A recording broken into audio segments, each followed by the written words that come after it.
bernama Delila, yang dibujuk oleh para penguasa Filistin untuk mencari tahu rahasia kekuatannya demi uang. Nah, sekarang saya akan menceritakan pertemuan Simson dan Delila yang terambil dari ayat 4 sampai yang ke-5.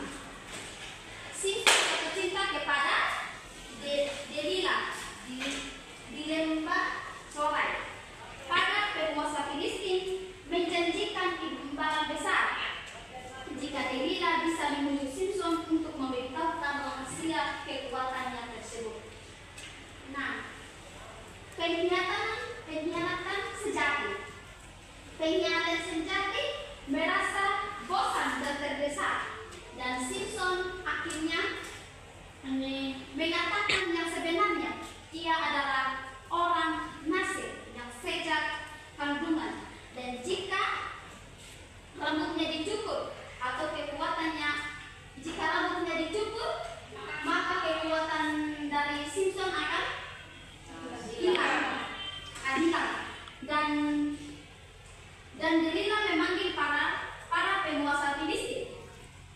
Dan saat Simson tertidur di pangkuannya, ia menyuruh seorang memotong ketujuh selai rambut tersebut. Rambutnya Simson.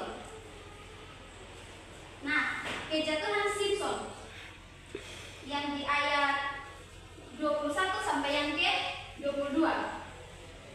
Dan Delila berteriak, Simson orang Filistin. Dan kita masuk dalam kejatuhan Simson yang terambil dari ayat 21 ayat ke-22. Dan Delila berteriak, Simson orang Filistin, datanglah. Simson terbangun, mengira akan membebaskan diri seperti biasa, tetapi tidak sadar bahwa Tuhan